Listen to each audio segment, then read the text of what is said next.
미식 축구팀 워싱턴 레드스킨스의 코치인 조 깁스의 간증의 이야기입니다. 그가 친구의 개 한 마리를 기르고 있었는데 어느 날 저녁 집에 가봤더니 그 개가 밖에서 하얀 동물을 물고 있는 거예요.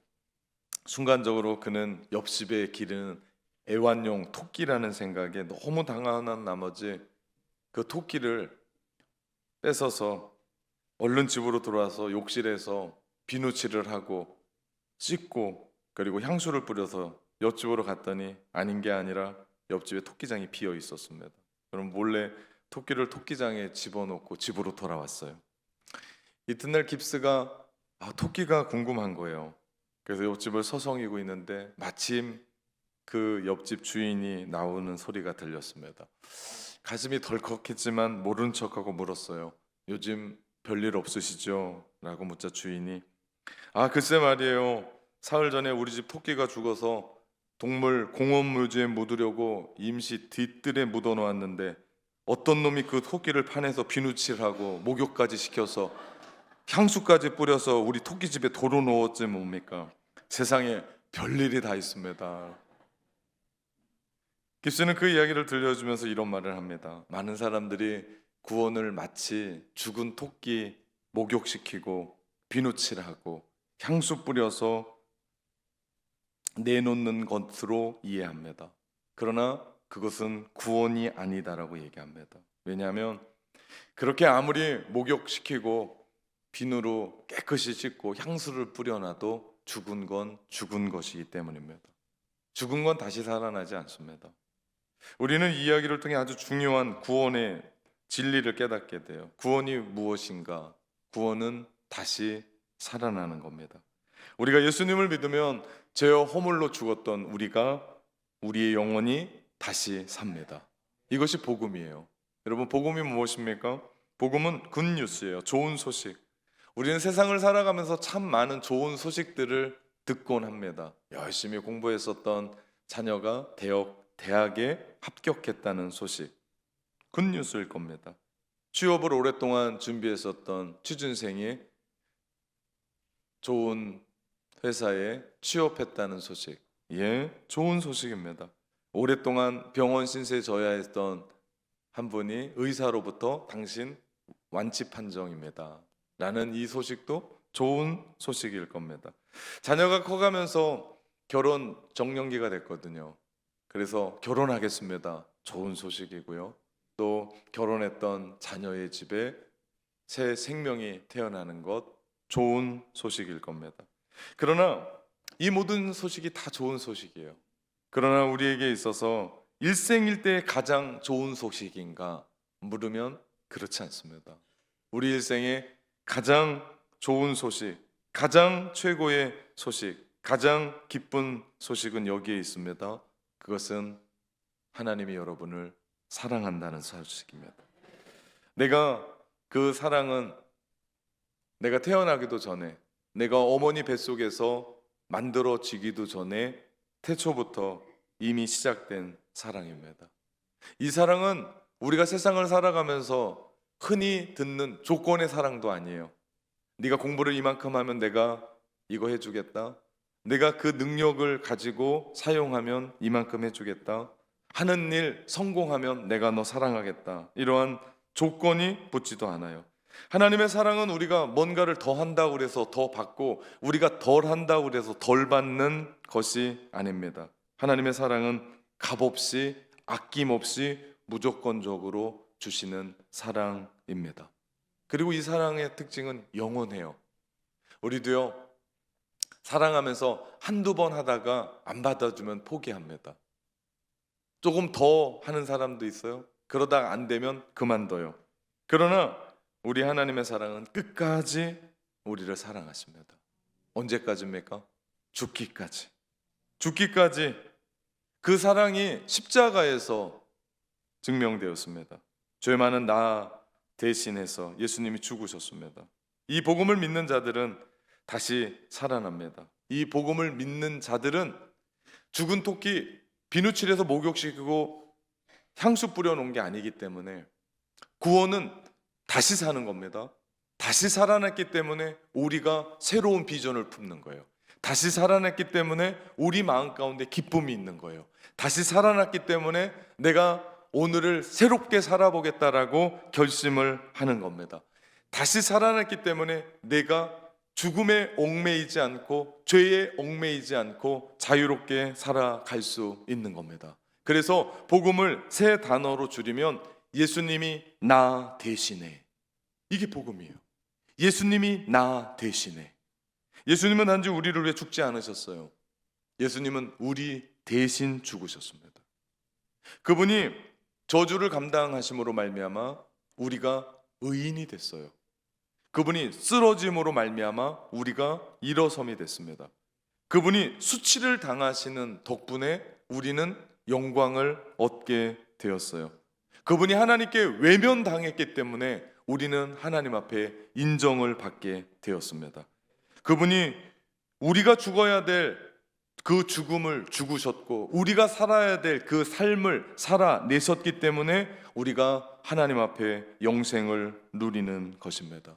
이 은혜를 700년 전 이사야 선지자는 우리를 대신해서 죽으신 그 대속의 죽음에 대해서 이렇게 예언합니다. 이사야 53장 4절에서 6절에 있는 말씀.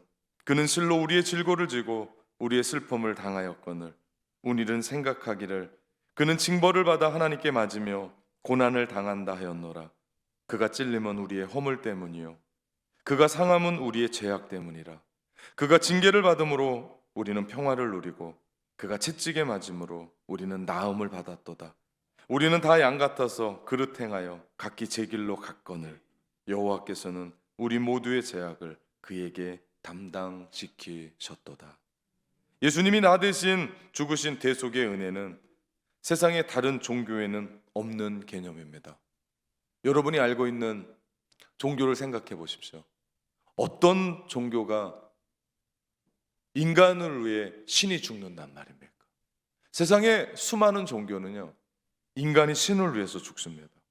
그런데 기독교, 특별히 하나님은 인간을 위해서 죽으십니다.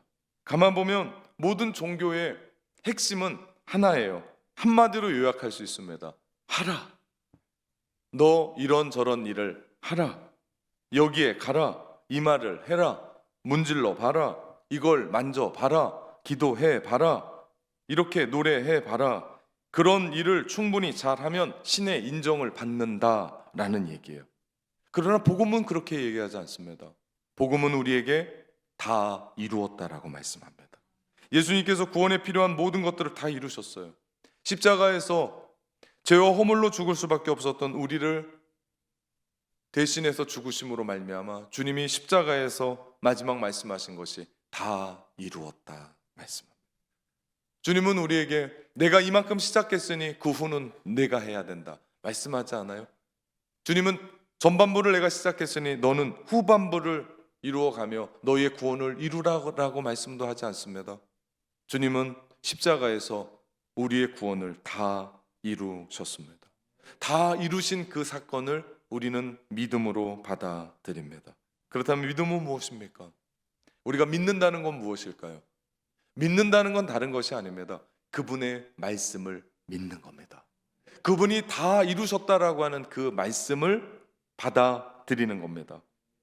하나님이 세상을 이처럼 사랑하사, 우리가 너무나 잘 아는 요한복음 3장 16절의 말씀입니다. 하나님이 세상을 이처럼 사랑하사 독생자를 주셨으니 이는 저를 믿는 자마다 멸망하지 않고 영생을 얻게 하려 하심이라. 여기의 핵심은요, 믿는 자마다. 믿는 자마다. 다른 얘기하지 않습니다. 하나님이 세상을 이렇게 사랑하셨습니다. 그래서 독생자를 우리 가운데 주셨습니다. 믿는 자마다 멸망하지 않고 영생을 얻는다. 다른 말씀하지 않으세요. 성경이 우리 가운데 약속합니다.